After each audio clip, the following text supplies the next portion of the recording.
So good evening, everyone, and welcome to week 9 of the Calm Collective. It's great to see so many returnees, and I see some new names too, so a very warm welcome to anyone who's joining us for the first time. How we work each week, it's a clean sort of somewhere between 15 and 18 minutes usually. And we begin with some inspiration from a long-term meditator or a faith leader, someone who is regularly practiced in sort of drawing from within and sharing. And then we move to create an intention from that inspiration that we can all hold together.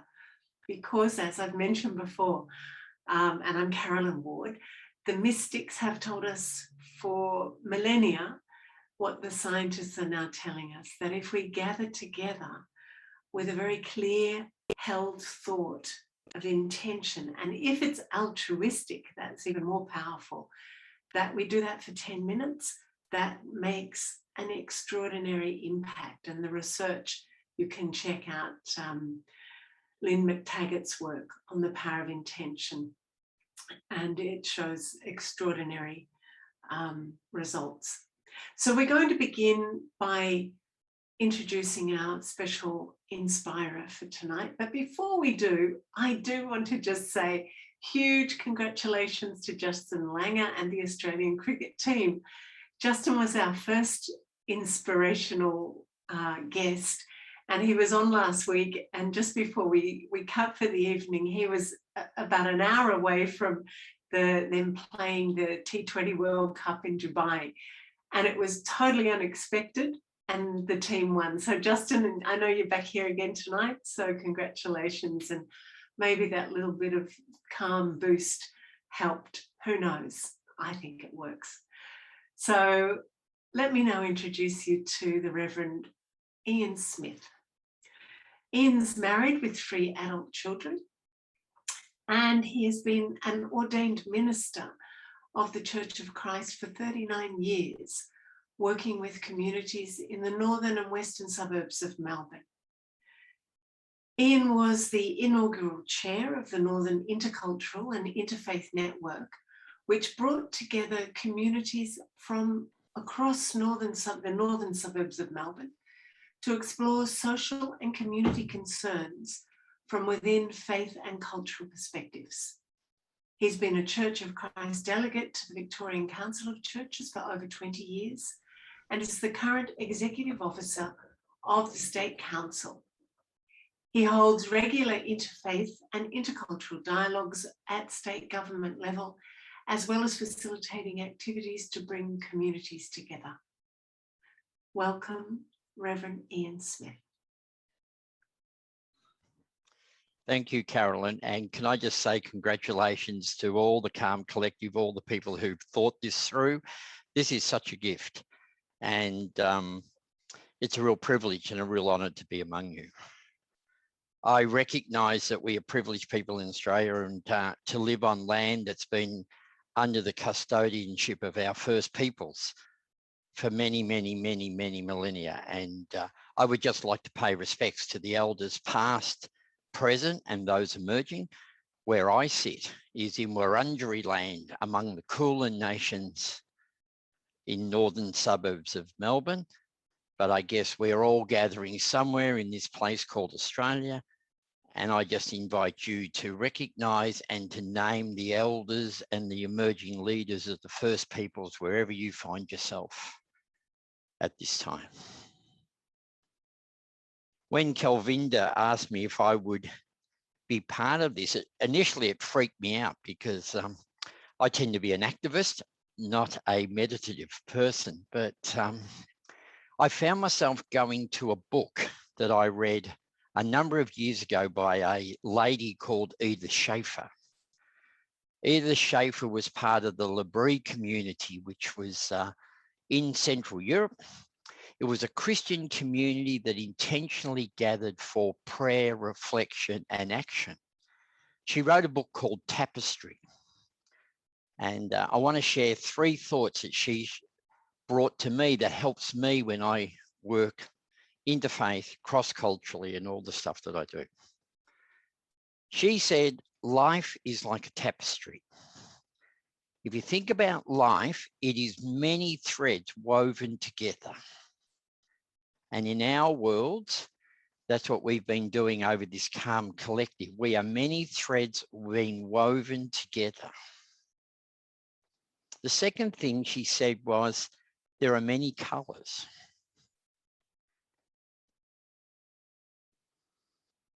Pick the colour. Colour might be your faith. It might be your ethnicity. It might be your upbringing and whether you're hurt or whether you feel broken or whether you feel comfy where you are, but the colour that comes. The third thing is the tapestry is never really able to be seen complete until it is complete.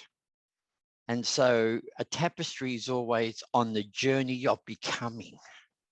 So we keep adding threads. The loom keeps going back and forth. And each time the loom goes across and comes back, it adds another piece of texture to this tapestry.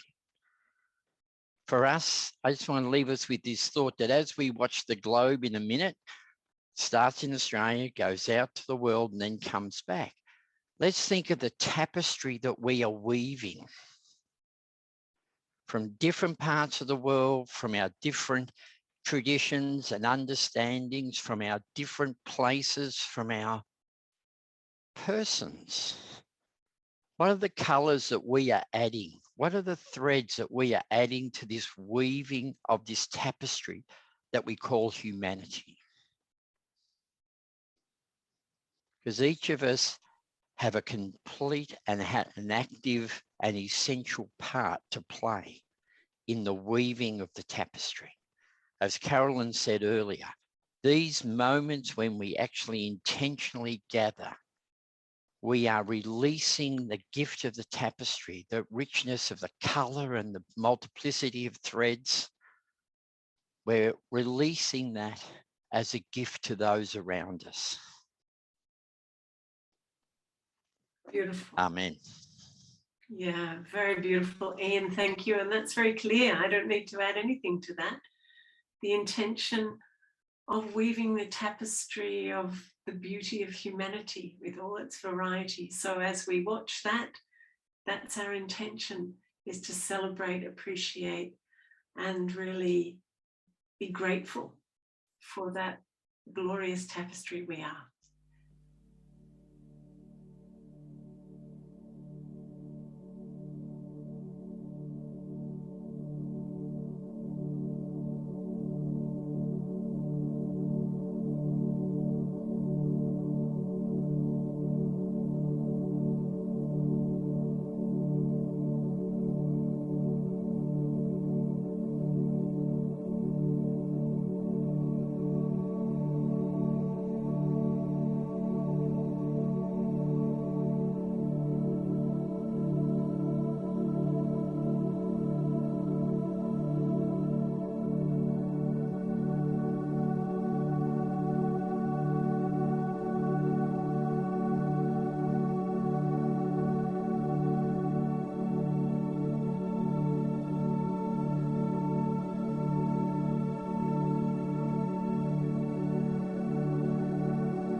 Thank you, everyone.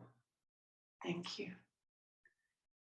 And thank you once again, Ian. That was a very beautiful metaphor and image to see unfolding and emerging as the world turned.